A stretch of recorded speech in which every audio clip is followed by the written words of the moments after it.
Here it is recommended that attachment should be transferred to the self-realized devotees, the sadhus. And who is a sadhu? A sadhu is not just an ordinary man with a saffron robe or a long beard. A sadhu is described in Bhagavad Gita as one who unflinchingly engages in devotional service. Even though one is not found, one even though one is found not to be following the strict rules and regulations of devotional service, if one simply has unflinching faith in Krishna, the Supreme Person, he is understood to be a sadhu. Sadhu reva samantavya. A sadhu is a strict follower of devotional service. It is recommended here that if one at all wants to realize Brahman or spiritual perfection, his attachment should be transferred to the sadhu or devotee. Lord Chaitanya also confirmed this. Lava matra sadhu sangve sarva siddhi hai. Simply by a moment's association with a sadhu, one can attain perfection. Mahatma is a synonym of sadhu. It is said that service to a Mahatma or elevated devotee of the Lord is Dwaram Ahur Vimukte, the royal road to liberation. Mahat Sevam Dwaram Ahur Vimukte Tamo Dwaram Yoshitam Sangi Sangam. Rendering service to the materialist has the opposite effect. If anyone offers service to a gross materialist or a person engaged only in sense enjoyment, then by association with such a person, the door to hell is opened. The same principle is confirmed here. Attachment to a devotee is attachment to the service of the Lord, because if one associates with a sadhu, the result will be that the sadhu will teach him how to become a devotee, a worshipper, and a sincere servitor of the Lord. These are the gifts of a sadhu. If we want to associate with a sadhu, we cannot expect him to give us instructions on how to improve our material condition. But he will give us instructions on how to cut the knot of contamination of material attraction and how to elevate ourselves in devotional service. That is the path of associating with a sadhu. Kapil Muni first of all instructs that the path of liberation begins with such association.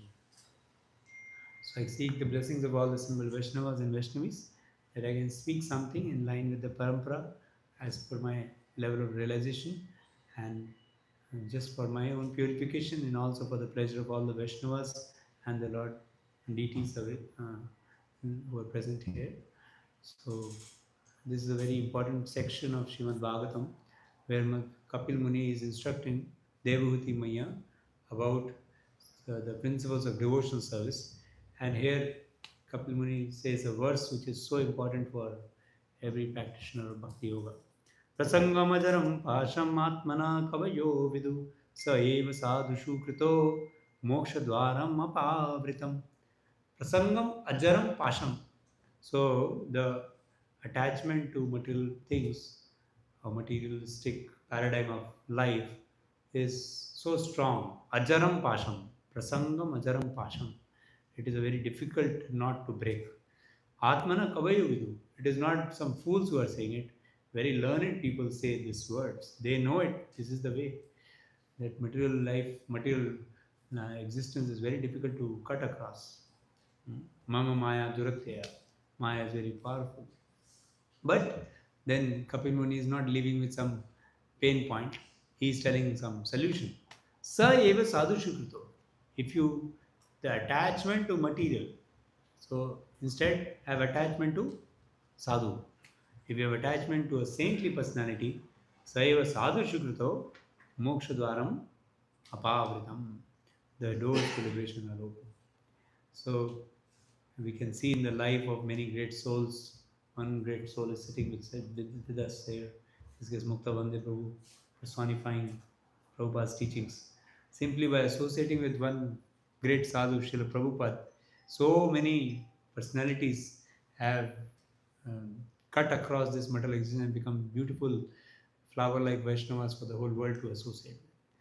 So material existence is very difficult to cross over.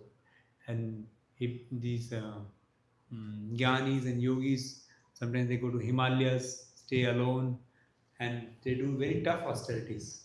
They take bath in the cold winter in the Badrika ashram, that the river which is practically ice, but they take bath in that so that they feel that I am not this body. In the summer, they will light a fire around themselves so that they can feel that the pain of fire also is not what I am feeling, but it is the body. And this way they want to get out of bodily consciousness. But devotees don't do such austerities. They have better things to do. So it is very difficult path. It is very difficult to actually cut across material existence. But the Bhakti Yoga path is very sublime path. It is a path which has sweetness also along with sweetness, simplicity. It is safest, it is simplest, it is swiftest, it is sweetest. You know, the Bhakti path is very beautiful. It is simplest because the process is not like all these jnanis and yogis, like we going to Himalaya. You know, we can live in the city also and do Bhakti Yoga. And it is safest also because we are actively engaging the senses in positive activities or devotional service which are very pleasurable in themselves. Keval ananda kanda. So it is not like trying to just negate the negative and try to resist the negative. And engagement in the positive gives us higher taste. And sweetest because yeah, that engagement also gives us opportunity to experience glimpses of that love that we have dormant in our heart. So it becomes very sweet. Bhakti Yoga is actually filled with sweetness of the glories of the Lord and His devotees. Mm. And it is swiftest also. Bhakti Yoga path is like an elevator. All other paths are like, going step by step on the staircase. But so long away, many people, get distracted on the journey only. But elevator, it's safest because actually the safest path means where the actually swiftest I was saying because the Lord Himself comes to deliver. No? Aham, aham, tesham aham samudharta mrityu sansara sagara. So the Lord Himself comes to pick up the devotee. While a jnani or a yogi, he says, I want no help from the Lord, and then he is suffering. Klesho adiktarastesha. So the Lord can swiftly deliver the devotee from the cycle of birth and death. However, in order to apply this Bhakti Yoga paradigm, as I said yesterday, it is not just somehow doing activities of devotional service, although they are in themselves potent, but the potency becomes fully manifest when we have certain features of Bhakti Yoga properly executed. So the discussion yesterday we had taken up is that what is the basis of our making decisions, and in life we were doing activities in devotion service, but why are we doing it? Is it based on what is convenient and what I like to do, or what is the foundational paradigm of taking decisions? So there can be many lower ways of working, but the best or the proper way of working is that one is looking for only giving pleasure to Guru and Krishna. And that is based on attachment to Guru and Krishna. If there is no attachment, then there is no possibility of living for his pleasure against our minds and senses order. No? Mind and senses will say, do this, but we have to say no. So Gyanis try to do it on the basis of what is the right thing to do. But the Bhakta does it also because it is the sweetest thing to do. But what is that sweetness coming? Where is that sweetness coming from? That sweetness is coming from the object of love being pleased with the endeavor to serve. So bhakti word cannot be used for any other demigod. Actually, it can only be bhakti actually comes from that word bhaj, and it has to do with love. And without that loving component, it does not exactly become bhakti program. So now someone may say, but we don't have that love for God. That's why the Lord has given us the opportunity to associate with another transcendental personality apart from Himself, and that is Sadhu. The Sadhu also is Daivam Prakriti Mashrita. He is actually taken shelter of the internal potency of the Lord, and he himself is actually he is completely transcendental. And by associating with the sadhu, by becoming attached to the sadhu, if we have great desire to please the sadhu, then we can also become transcendental in our action, in our thoughts, although our mind and senses will still have modes trying to trouble. And gradually the living entity gets purified this way. So that is the process which here Kapil Muni is mentioning. Prasangamajaram pasham atmano kavayo vidu sa eva sadhushu krito mokshadvaram apagritam. So yesterday I was sharing that there are three things which are many times missing in the practice, although the practice is there, bhakti is being practiced, but the three things. One is to actually understand that bhakti yoga is not just doing activities, but have the right intention also. So, intentionally pleasing Krishna, not just incidentally pleasing Krishna. So, first to know the bhakti yoga paradigm itself is sometimes missing. And the second point, which was mentioned as a concern, is even if we know that we have to act for the pleasure of someone, but many times a person may not have any attachment to someone to feel, that feeling of giving pleasure. To give pleasure, we have to feel attachment. Like say, when now I have come to America, so I forgot to somehow call my mother and tell that I have safely landed. So today morning when I woke up, she said, "I hope you are safe and healthy." So I said, "Yes, yes, sorry, mother, I forgot." So I am here, she is there, but she is feeling that attachment, and that's why she is feeling for that whether I am safe and happy. So in the material world also, attachments make us think about another person, and that other person's happiness makes us happy. You know? So sometimes person takes a lot of pain also to take care of the person who he loves in this material world. So that attachment is gives him happiness, although he may be taking external pain on the body. Similarly, in the spiritual direction also, if we have attachment to a spiritual personality, so then we will do whatever his desire is, even if it is not our mind and senses dictate. Our mind and senses are dictating otherwise. But to have that attachment is the second important thing which many times people feel struggle for. Some devotees asked me a question also later after the class yesterday, that how to get that attachment to have a person in our life. Sometimes we are doing devotional activities, but are we getting the juice out of achievements in that activity, or just in carrying out the activities as a duty to please that personality makes the activity are involved. Without these three, it does not become service or bhakti service, loving service. So servant is there, or bhakti service, loving service. So servant is there, we are the servant. Service attitude also depends on the attachment to the object of service. That I want to please him. Like in the spiritual world, we say there are vancha kalpatarus. They are desire fulfilling trees. So desire fulfilling tree, we say sometimes in a very joking manner, that then that means they can give samosa if I want samosa. If we want chapati, we can get chapati. If we want puri, we get. So we get a very joking. We laugh on it. Yeah, very nice. Tomorrow we can get ice creams and cakes in the spiritual world. But actually, it's a very sublime discussion about what is one vancha kalpataru. If you see a tree in this world, say apple tree, so apple tree will give apples. You go before the tree and ask, "Sir, I need a mango." He'll say, "Take apples." No. He cannot give you mango just because we are desiring it. But in the spiritual world, the tree is going to give mango if we are desiring mango, because his goal is not to produce something. His goal is to please someone. The tree is conscious of our desires, and because he's conscious of the personality he wants to please, he will produce what we will be pleased by. So if we just similarly, if we are just a producer of services, okay, this is how I do my activities or devotion service, then that is like a tree of this world.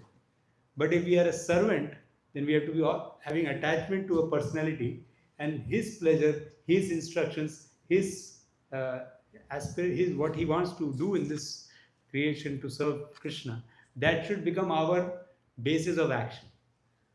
So then we produce action not based on just that this is my standard way of acting, but it is based on a deliberate, conscious effort to please another person. So Bhakti Yoga works on attachment. Bhakti Yoga works on that attachment to people, to personalities who are transcendental, and their desires become our conscious working action. So, like Prabhupada said, if you want to please me, distribute my books. So that desire of Prabhupada becomes the impetus to act. So that's why in Bhakti Yoga this becomes very important, that there is attachment. So how to cultivate that attachment? So some simple tips that I can share. So there are three things which we do with the great soul. Okay, let me give. Okay. Yeah, first I'll complete this. So three things: hear, serve and observe. We do hearing, we do serving, and we observe. So all these three can allow us to have attachment to that personality. So more we hear from them and hear about them. We can do both. We can, like Prabhupada, we may not have met many of us except this Mukta Vande Prabhu. We are all only having Vani association of Prabhupada, or we are having opportunity to hear about Prabhupada from his great disciples. And by hearing about him also, we are feeling great attraction. So hearing about a great personality, his transcendental qualities, his anecdotes of action, and then hearing from the personality. These two are very important. And then the serving is instructions, serving is mission. This is serving. And observing also. Many of the things we can learn by simply observing a person. Like a few days back, as soon as Radhanath Maharaj was here, so he was praying to Shri Radha Gopi Vallabhji for so long. He was just standing and praying and praying and praying. And sometimes I can't pray like that, but I was not able to even feel like patient enough to see that he is praying. I was feeling, when will these prayers get done? That means the heart is not so vibrant to actually see the prayers are actually the deepest of the expressions of love and bhakti, because in prayers, one, like when the devotee is very deeply feeling dependence on the Lord, prayers come out.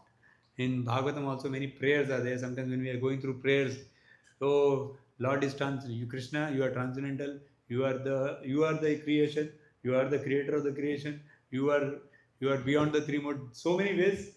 So same words as so many times when we hear all the prayers in the Krishna book, especially at the end when the Vedas start offering prayers, which is 100 pages. So we say, okay, let us go to some pastime, because prayers are very difficult to be in, because the heart has to be very soft to get into prayers. So when we see a great personality offering such prayers with absorption and going on, then we can understand there lies some essence of bhakti.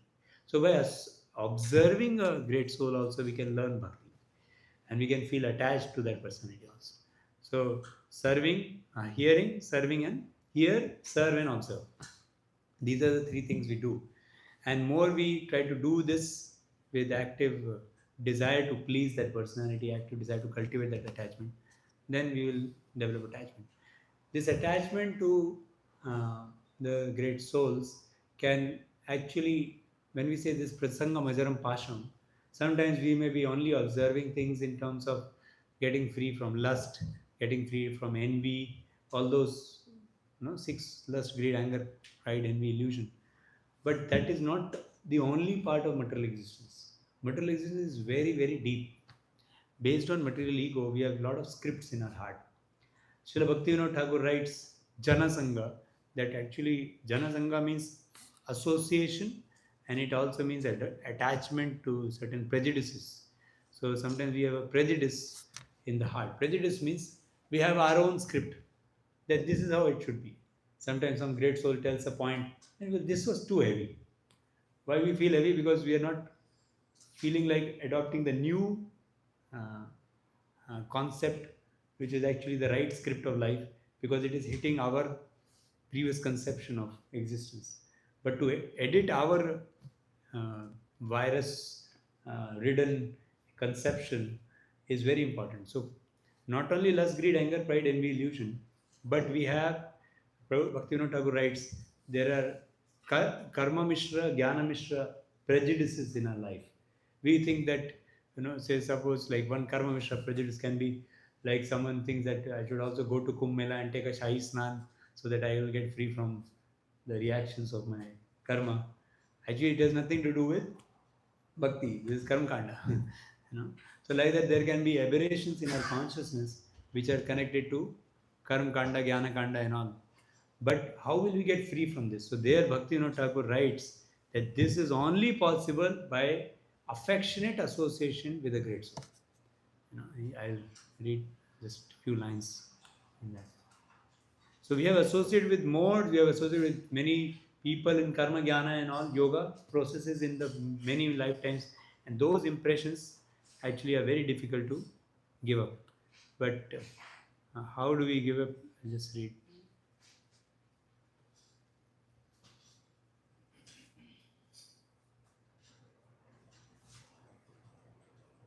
Hmm.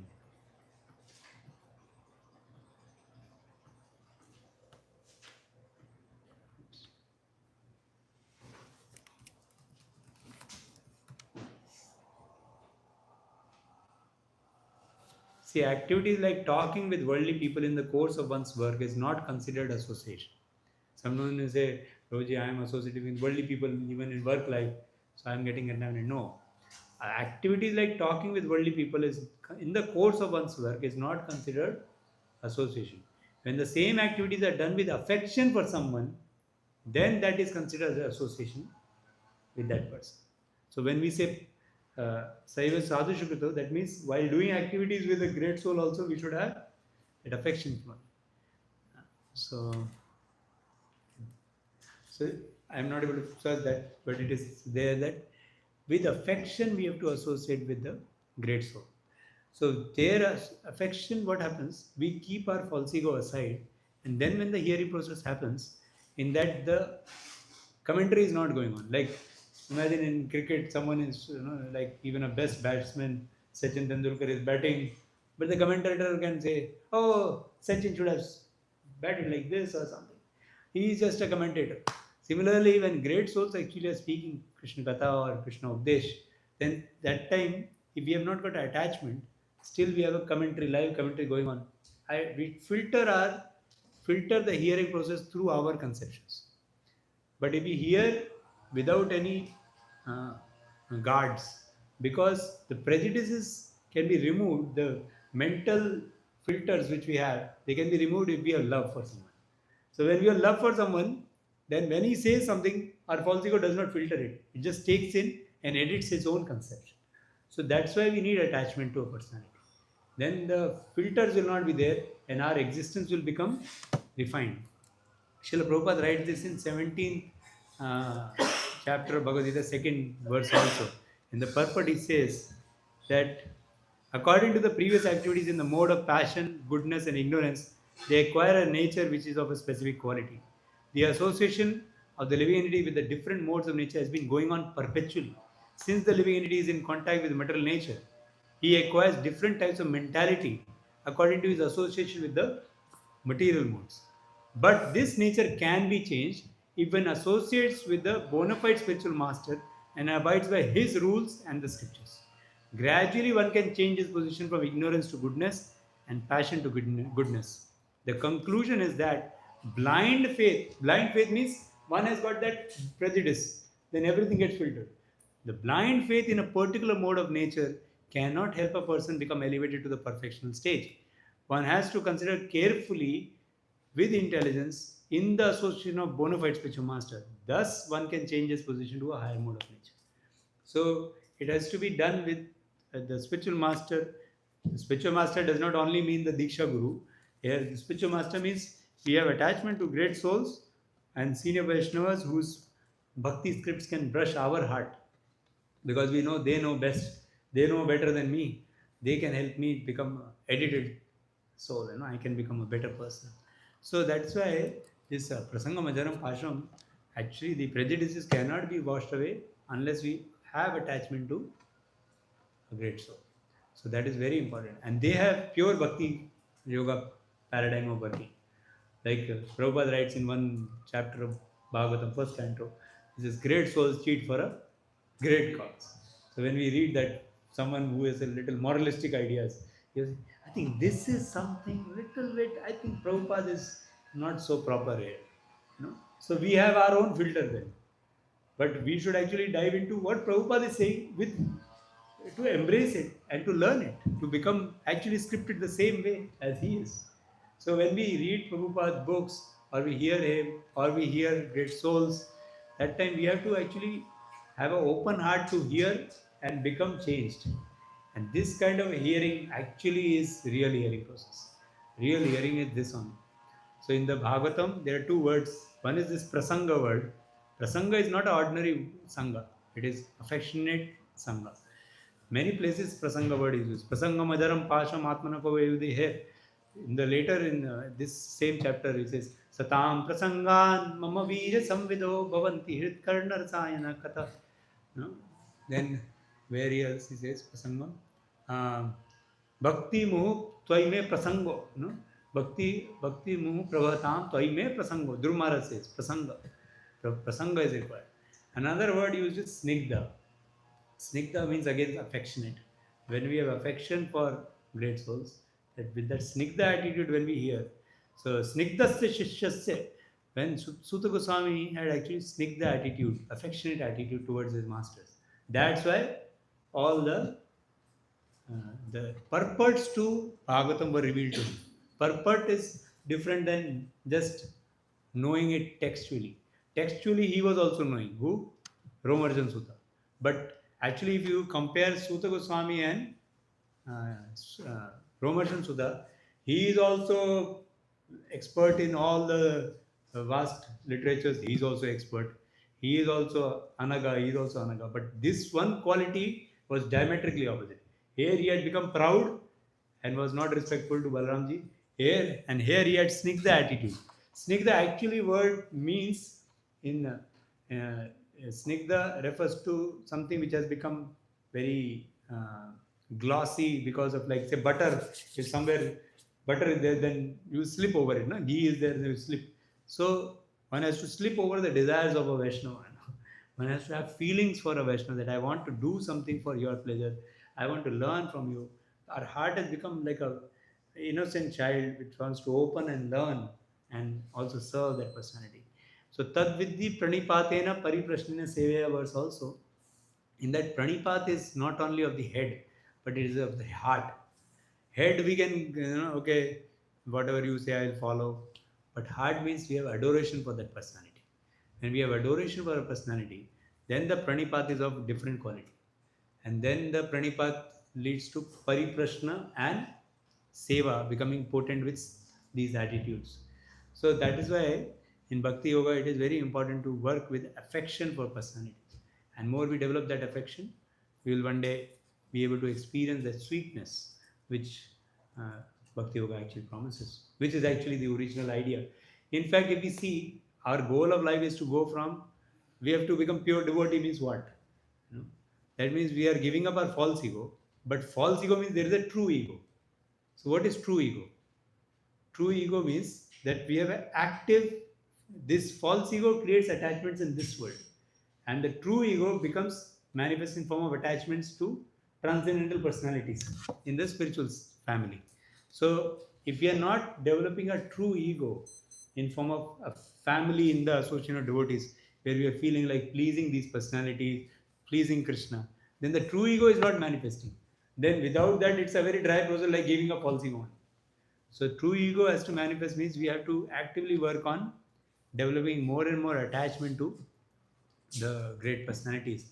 Then actually it is not that physically some what do we say, airline will come and take us, and that time we will have this true ego. True ego has to manifest when we are here in this world only. The heart has to become have a strong attachment to Krishna and the Anant Koti Vaishnava Vrind, at least a few personalities, and we want to live for their pleasure. Whatever they want us to do, we'll do. Like one time, His Holiness Vishnujan Swami Maharaj was, when he was greeted by, at that time in his previous ashram, by His Holiness Indudunu Swami Maharaj.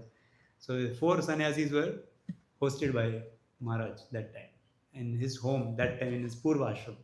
So that time His Holiness Vishnujan Maharaj was giving lecture every day. So one time he said that actually we should not have any material attachment. So His Holiness Indudunu Maharaj, he pointed out that he is carrying a spoon, silver spoon. He said, but you are attached to that silver spoon. I see you have that attachment to a silver spoon. That means you are attached. He said, this is a gift from Srila Prabhupada. It is a very special gift because it is from a Vaishnava.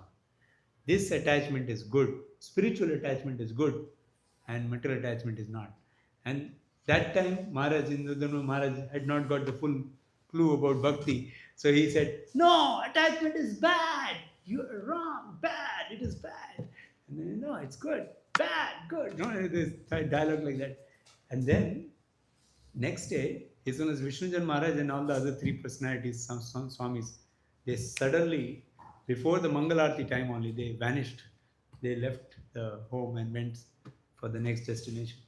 And His Holiness Vishnujan Maharaj, that time in the Grace Ashram, he searched, "Where is Swami? Where are you? Where are you?" He's searching, "Maharaj, Maharaj, where are you? Where are you?" He's discussed very beautifully. And he's so much pain. They've left me. And then the wife shares, "He has left something for you, a letter and this spoon, this silver spoon." And then in the letter it was written, "Just like waves of the ocean brings tossed together and then again departs never to meet again. We came together and we may have departed for never to meet." "No, Maharaj!" He was feeling so much attachment to Maharaj because he had developed that affection for him. And then he saw the silver spoon. "Maharaj!" So that silver spoon was his memory with Maharaj, Vishnu Maharaj. So he immediately understood what Maharaj was saying is perfect. Actually, this attachment is good, because now I am attached to this silver spoon is making me remember the personality who I love. So actually, spiritual attachment creates the true ego. That true ego makes us experience the rasas of the spiritual existence, and thus material rasas can be wound up. You know, the possessions and the people who we are attached to on the material platform, that can actually wound up. And then on the basis of that spiritual rasa which we are experiencing in true ego, then we can come back into this material world to deal with people and things with the idea of Krishna-centered relationship, Krishna-centered existence, Yukta Vairagya. So that is why true ego is so important to manifest. And that requires us to have a positive attachment cultivation for great souls. So then now the next section goes into then what all the great souls become pleased by. So that is another seminar. We'll take it another time. Thank you very much. Srila Prabhupada Ji ki jai. I have to leave early today because I have to catch a bus. Thank you. Any maybe comment? Yes, Mukta Vande Prabhu, can you please enlighten us? Prabhu ko mic. One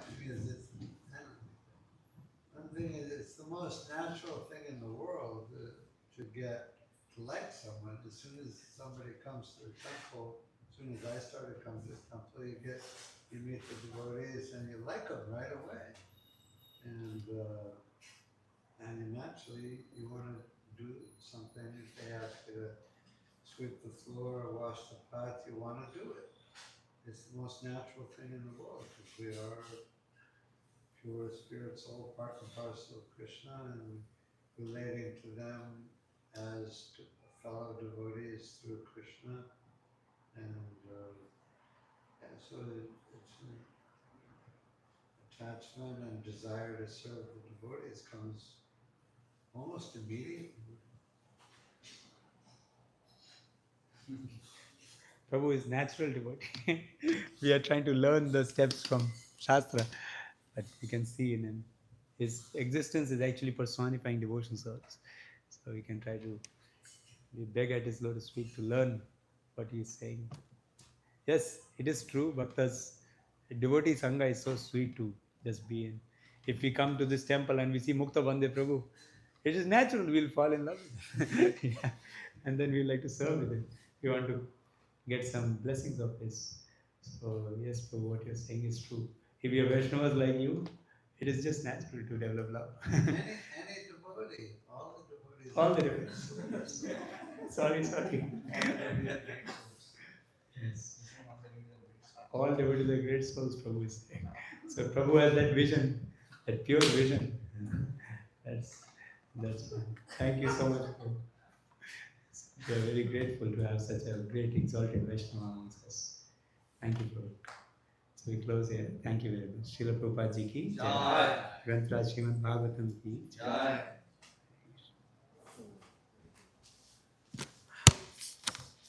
Thank you. We'd like to thank his guest Antardvip Prabhu for his short visit to ISKCON.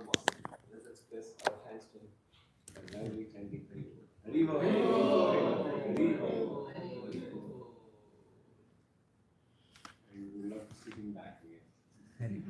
Thank you, Prabhu. You had to go for a meeting, but you stayed back to.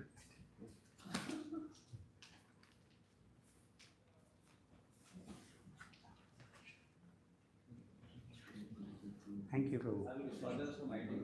Oh, really? I'm from IT. But does your father give classes like this? He was part of the body of You are part of? body